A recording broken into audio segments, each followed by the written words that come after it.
Welcome to the Body Smart Podcast, where we remove roadblocks to fitness and health to empower you to master your health habits. We help you become body smart. So we switched up the topic a little bit today because I wasn't sure if Mark was going to be on here, and the topic for next week now is going to be about sleep health, and I'm not. I would feel very disingenuous preaching about sleep health. Definitely not my cup of tea. As I'm coming off a night where I actually did better.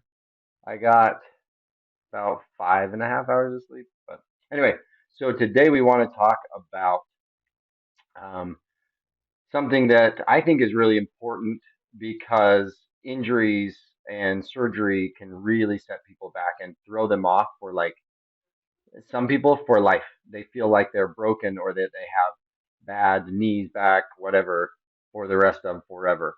And we are here to tell you that that does not have to be the case. You don't have to have bad fill in the blank joint or muscle or whatever for the rest of your life. That's not how it works. So injuries though can set us back, can be a problem, um, and surgery can set us back, can be a problem, but it doesn't have to be forever. So that's what we want to talk about is have you had a surgery or injury that has set you back? I know Jordan has. I know Christy has. Um, both of you have had different things. So um, that really weren't your fault. So, kind of the unpreventable injury or unpreventable surgery. You know, my mentality is I want to prevent surgery as much as I can, but sometimes things happen, life happens, and we get those injuries and stuff like that. And so we can't always control everything. We cannot control if somebody rear-ended us or whatever. But how do we get back from that? How do we make it so that that doesn't take us out long term um, and become like a bigger problem? And so let's chat about that. I'm just trying to make sure everybody gets the invite to hop on. So really, we want to talk about a few different mindset things. One is to use what you can. The other is to get back to moving as quickly as possible. And the other is that pain isn't the problem.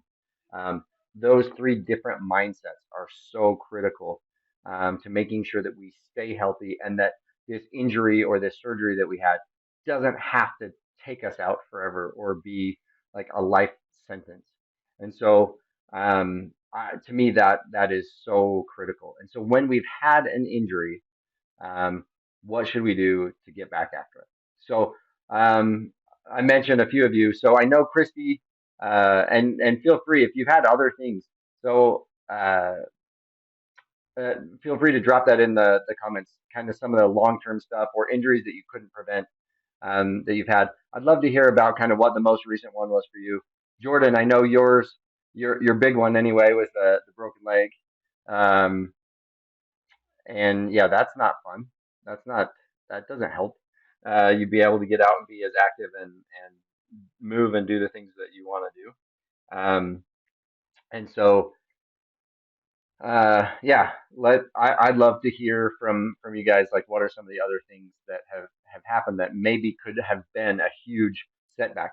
And I know all of you on here are still moving, which is awesome.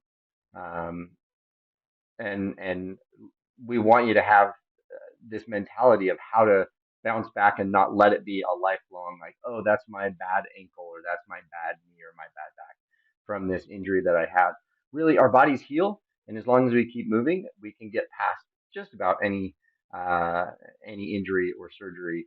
There's a few that are make it a little bit harder, but one of my favorite stories is about Dr. Randy Steinfeld, and he broke his back in multiple places, multiple levels, in a bike accident, and has rods up and down his spine. And he like is just this amazing athlete. And he ran a marathon 8 months after he had the rods put in his back, and won Lotajaw, the Logan to Jackson 206-mile bike race. He won that 16 months, I think, after he had the rods put in his back. and then has since run several Ironman. Went to the Ironman World Championships in Kona. Like just this amazing athlete. So Jordan, I saw you were typing something, but then it disappeared. Um, but yeah, I'd love to.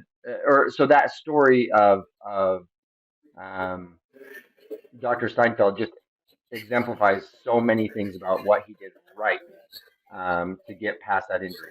Mark's unmuted himself, so he's got something to say. Yep. So I don't know can you hear me at all? Yep. Yeah, you're good. Can you hear me? Okay, good.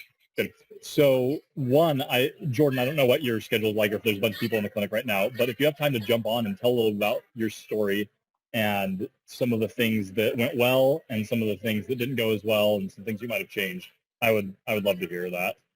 Two, I've got to give a shout out to the Orlando internet because it's hopping. This is streaming well for me at least.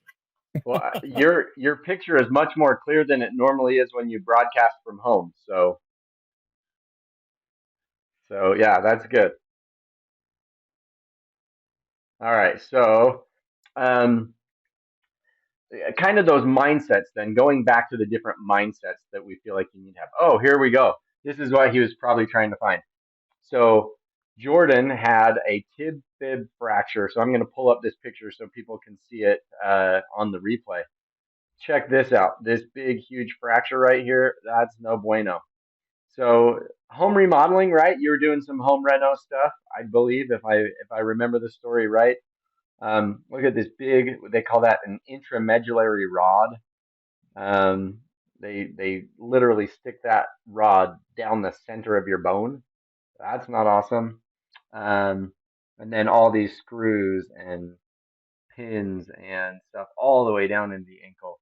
Um, yeah, all the king's horses and all the king's men. It took them. So sorry for sensitive eyes. Sorry, forgot to share. But here you go. That's Jordan's leg after he fell. Um, yeah, not fun. Uh, so huge injury could have kept Jordan from doing anything, and that could just be his bad leg for the rest of his life, and never gets back after it. Never does the things that he loves to do again. We see that story way too often in life. And way too often in my profession, I hear that all the time. Oh, I had this car accident when I was 16, and I've had a bad neck ever since. Truth be told, that tissue that may have been injured during that car accident healed within like 6 to 8 weeks after your car accident. And so the tissue itself is likely fine. What made it last for so long, and I know this may sound harsh, but is honestly not because there was damage done during the accident. There was most likely no lasting damage done. It's the fact that we stopped moving to protect it, and then the body learned that that was the safe zone for it to move in, and so it learned not to move outside of that range, and so then it becomes more stiff, it becomes more sore when we move outside of that range, especially if we do so in a quick or uncontrolled way. The brain registers that as trauma again, even if it isn't traumatic to the tissue, it's traumatic to the nerves. It recalls that trauma, both the emotional as well as physical trauma, and it tightens down to protect, and it makes it way worse. But really, most of that, it's not necessarily in our head as far as conscious thoughts or poor thought patterns, as much as it is in our memory of the safe zones in kind of that subconscious part of our mind. And so when we move outside those safe zones, the body automatically triggers alarm bells. And so really most of what we do in rehab is helping to turn off those alarm bells and make movement normal again. That's really what we're trying to do in rehab. We call it by all kinds of different names, and we have fancy techniques and whatever. And sometimes we lose focus on the fact that really all we're doing is turning off those alarm bells so that you can move without your body going, that's bad, bad, bad, and sending the pain signal as as a warning to not move in a bad way. So pain isn't bad necessarily. It's just a way your body communicates with you, but it doesn't mean tissue damage. The pain threshold is usually much lower than the actual tissue damage threshold. The reason why we have the pain threshold is so we don't get to the tissue damage threshold. It's the warning signal. And so, but sometimes our pain signal and the tissue damage threshold are there's a huge gap in between. And so we don't want that. We want it to be a warning signal of right before, but we don't want it to be so far ahead that we don't move enough. And then our pain threshold gets even lower and lower, if that makes sense. Hopefully that analogy works for people, but really that's where a lot of our pain comes from, is not from actual tissue damage, but from uh, those warning signals going off a little too early. And so when recovering from and getting back to life after some kind of injury or surgery that you couldn't prevent, what we need to do is have this mindset of use what I can. I'm going to start getting back to movement and doing as much as I can. So I may not be able to go on a run, like Jordan probably wasn't able to go on a run for a while after he broke his leg. But what could he do? Could he keep exercising the unaffected leg? Absolutely. Could he keep moving his like knee or ankle or things like that as much as he could? Probably not ankle for a while, but knee, he probably could still move, and he could still move that hip and keep it strong in certain ways. He could, do upper body exercises or things like that. So those are things you still can do to make sure you maintain your health and fitness and don't lose everything everywhere. And so harder, able to do the treadmill pool or pool treadmill. Doing what you can and moving what you can. That is so critical. Here comes Mark again. Here we go. Like I get that report What's feedback. up, Mark? Coming in hot. So it goes back to what you said earlier, is just, what keeps people in pain long term isn't the original injury, it's the fact that they stop moving. And so that's Right. one of the mistakes that we see made a lot of times. There's definitely a lot of good, right? And like, thank goodness for surgeons and people like that can kind of put us back together, right? Put Humpty Dumpty back together again. But it just becomes like we stop moving altogether, right? And so everything gets weaker, right? Not just that leg, but the opposite leg, the upper body, like, and so it just gives us this much bigger hurdle to come through when we're coming back from any type of injury. And the really cool thing about moving is there's actually some good data that using like the opposing limb. So like, let's say you break your left tib fib. I don't know, just pulling that out of the air.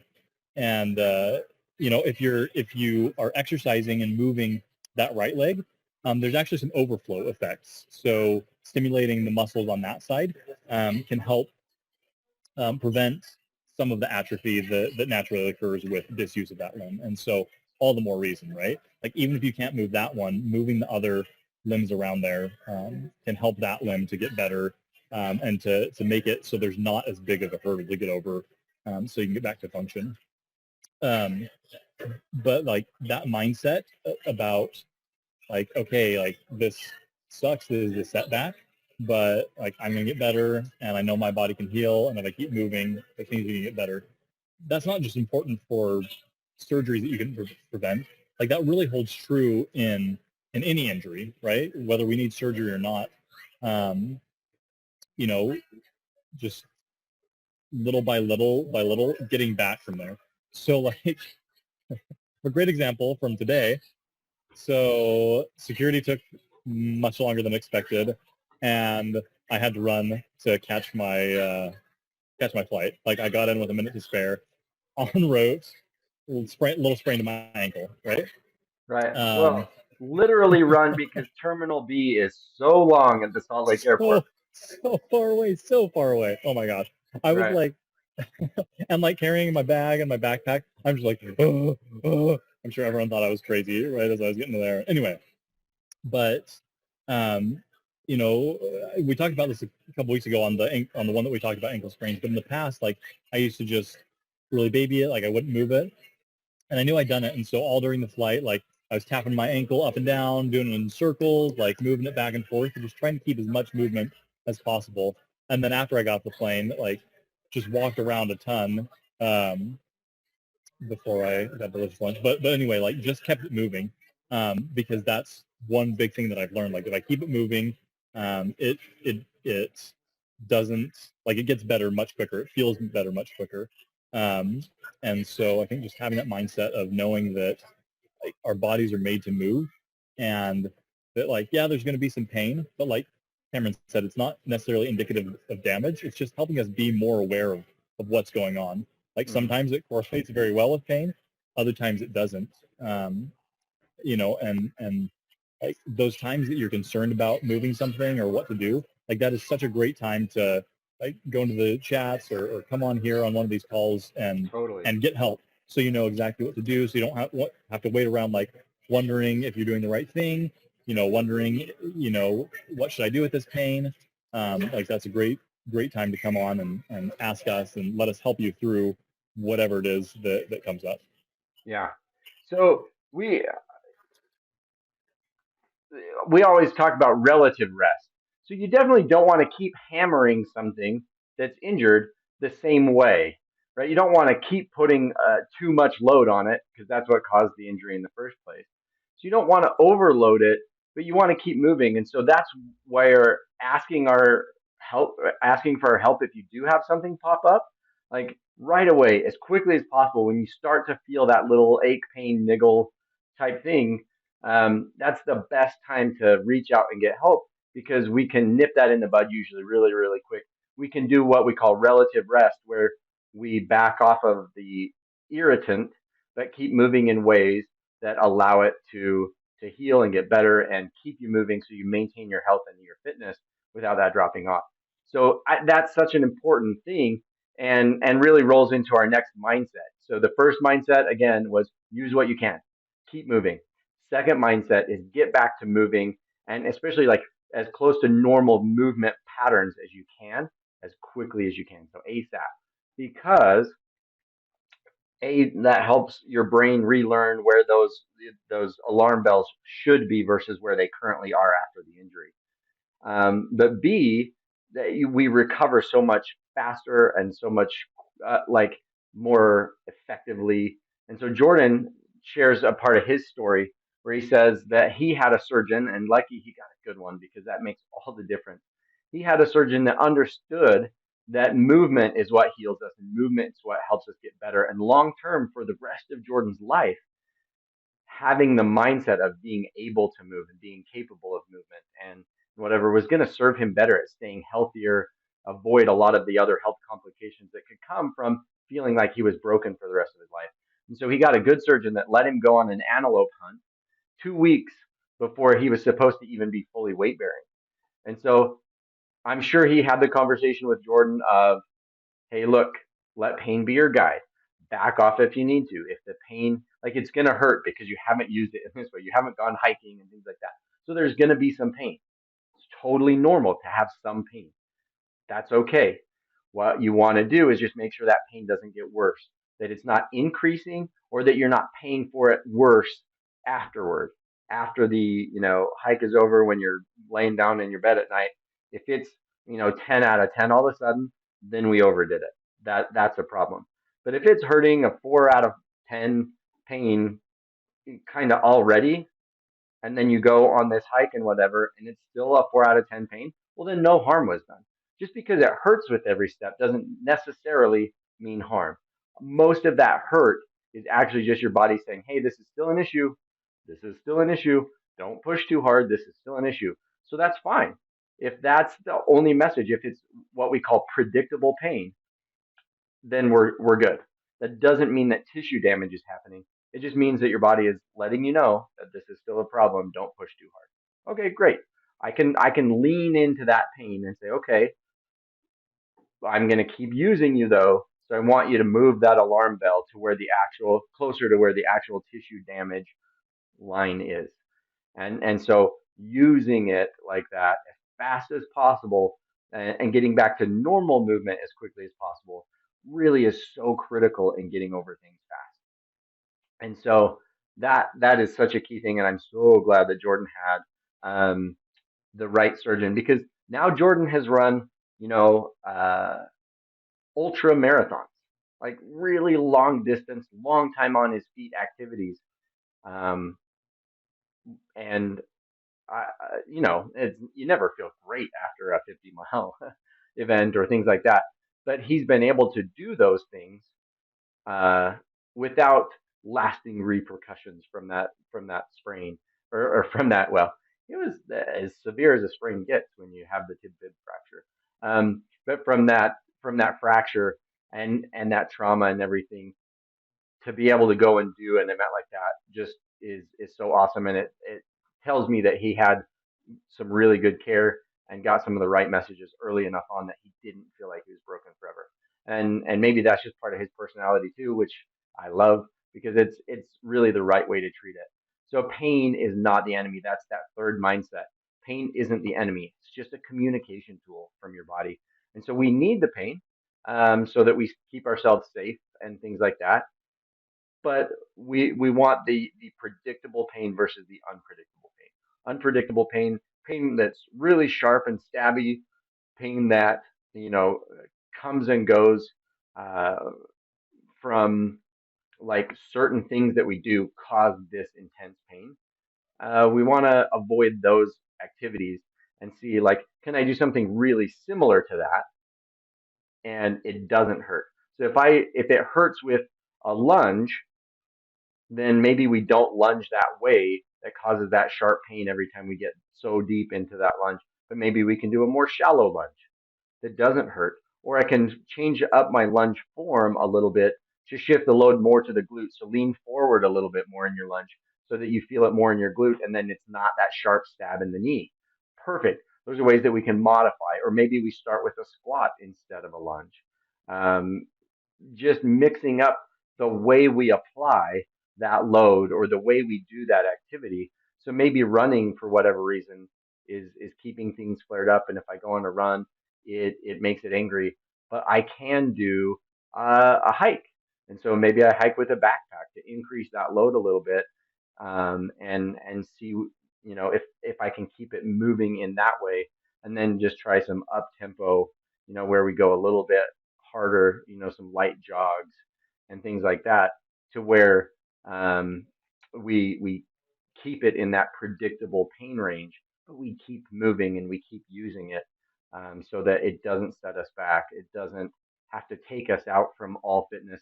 A lot of the time, I hear this so often, and it a little bit drives me crazy. I understand why people do that intuitively, but when somebody has some kind of niggle popping up, some kind of pain, and they say, "Oh, well, so I decided to take a week or two off," or "I thought, oh, I'll just take the rest of the weekend off." Uh, it's not always bad if it's a shorter duration, like a weekend. That could be fine. But I would still say go take walks, still use it, still try to find ways to keep moving and using that body area that's painful. Just don't do it in a way that keeps it flared up. But taking 2 weeks off, never a very good answer. It's actually one of the highest risk factors for another injury. So for either re-injuring that same thing or making it even worse by getting a new injury, because the downtime, we just get weaker. It can make other areas of our body weaker as well, and then we're just more prone to that next injury. And so when we rest away an injury, it just causes more decline, more weakness, and lack of movement tolerance. And so we're better off backing off, but keeping moving and finding other ways um, to move, or backing off that activity, but maybe not backing off that same amount of load that we're putting on the system. We just change what the load is to hit different body areas and things like that. So we can maintain our fitness and maintain what we've gained in our fitness, but we're not putting the same type of stress on our body in the same way. And so that really is the idea, is to lean into the pain versus shy away from the pain, because pain is not the enemy. And so those three mindsets really are so critical, and it really, Jordan demonstrated that completely. Those three mindsets of pain is not the enemy, and then use what you can when you can, as early and often as you can, and then get back to movement, especially normal movement, trying to make your gait and everything as normal as possible, as quickly as possible. All right, coming in hot one more time. Here's Mark. Yeah. So one last thing to add is like once you've kind of gone through the period of time that it takes for whatever tissue to heal, right? Whether it's bone or muscle or tendon, is using that more and more. So what they see is that, so I remember one study I looked at was looking at people a year out from ACL surgery, and they had them walk over force plates, and they found that even a year out, they were still favoring the non-injured side, right? So even though the injury had completely healed, things should have been back to normal, right? They were cleared to play sport, cleared to do whatever. They still weren't using it in the same way. And so just being really conscious about building back up the capacity in whatever area you injured and making sure to use it, right? So like if it is, that leg, instead of just always doing a double leg squat, do some single leg squats or single leg work, add in some plyometrics and stuff where you're getting like the bone to respond, and just because we've got to like retrain our brains, like Cameron talked about, that it's okay to move, that it's okay to use that area, that we're not going to injure ourselves worse.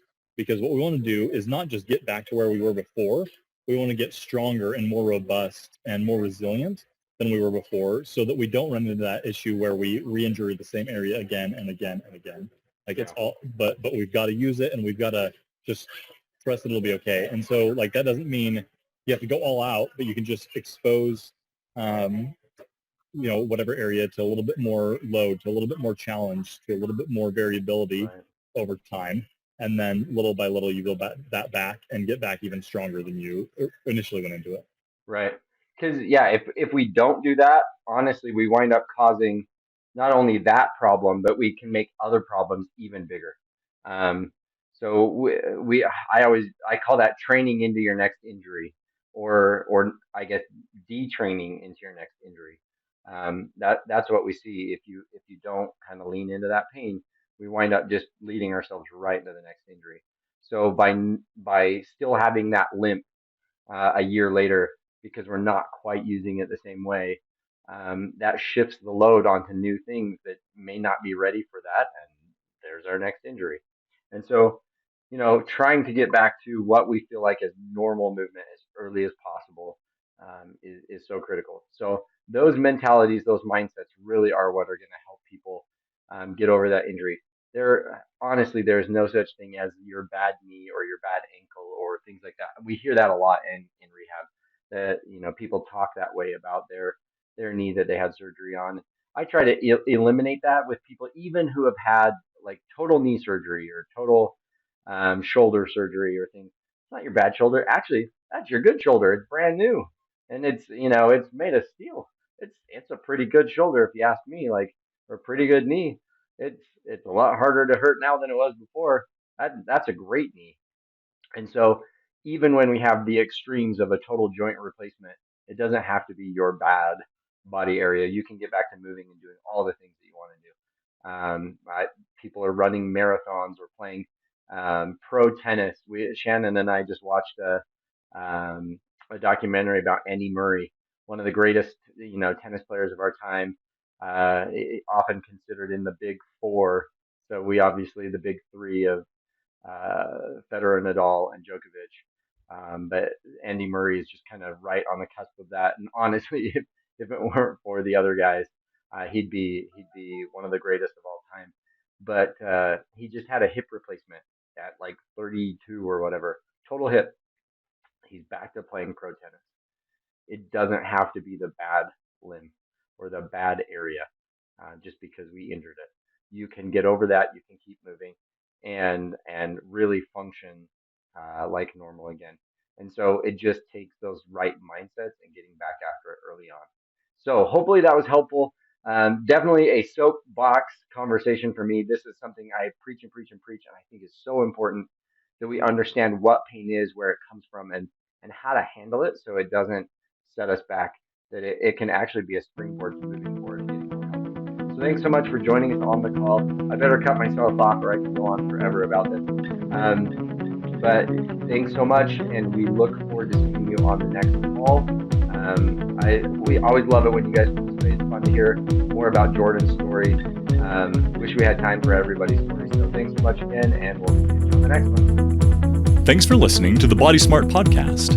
Join us in the Body Smart community on Facebook to share your successes or ask a question for our next episode. Now get out there and take the next step toward living your active lifestyle.